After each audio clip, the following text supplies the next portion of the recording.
చిత్ర పరిశ్రమలో తీవ్ర విషాదం నెలకొంది. సినీ ఇండస్ట్రీలో హాస్యనటుడిగా పేరు సొంతం చేసుకున్న చంద్రశేఖర్ సిద్ది ఆత్మహత్య చేసుకున్నారు. ఈ వార్త ఒక్కసారిగా అందరినీ తీవ్ర విషాదంలో నెట్టింది. ఎంతో నవ్వుతూ అందరినీ నవ్విస్తూ ఉండేటటువంటి చంద్రశేఖర్ సిద్ది ఇలా ఆత్మహత్య చేసుకోవడం ఒక్కసారిగా అందరూ ఈ వార్త విని షాక్ అయ్యారు. ముఖ్యంగా ఆమె వల్ల గత కొంతకాలంగా ఆయన నరకం అనుభవిస్తున్నారట. ఆమె చూపించే నరకం, చేసే అవమానాలు భరించలేక ఆత్మహత్య చేసుకున్నట్టు తెలుస్తోంది.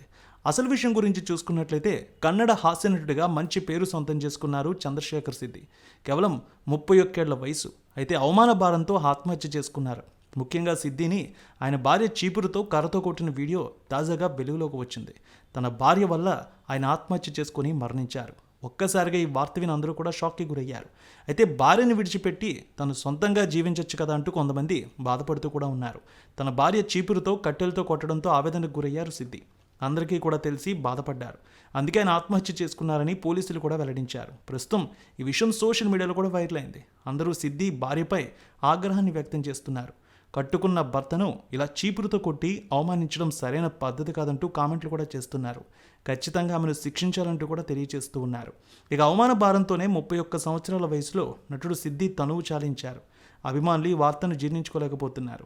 ఇక ఆయన కెరీర్ విషయానికి వస్తే సినిమా ఇండస్ట్రీలో 2020లో కామెడీ కిలాడీగల అనే షోతో భారీ పాపులారిటీ అందుకున్నారు ఆయన.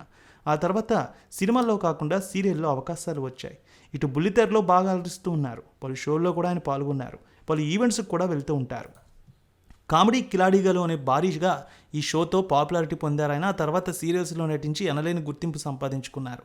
అయితే సిద్ది మరణ వార్త విన్న కన్నడ సినీ ఇండస్ట్రీ ఒక్కసారిగా షాక్కి గురైంది. ఆయన మరణ వార్త విన్న అందరూ కూడా విషాద ఛాయలు అలుముకున్న ఇండస్ట్రీలో సెలబ్రిటీలు, తోటి నటీనటులైన ఆత్మకు శాంతి చేకూరాలని కామెంట్లు కూడా చేస్తూ ఉన్నారు. ఆయన చేసినటువంటి షోలు ఆయన ఎంత బాగా నవ్వించేవారనే విషయాన్ని కూడా గుర్తు చేసుకుంటూ అందరూ బాధపడుతున్నారు. అయితే ఆయన మరణానికి గల కారణమైనటువంటి భార్యను అయితే విడిచిపెట్టకూడదని, ఖచ్చితంగా ఆమెను శిక్షించాలంటూ కూడా కొందరు డిమాండ్ చేస్తూ ఉన్నారు.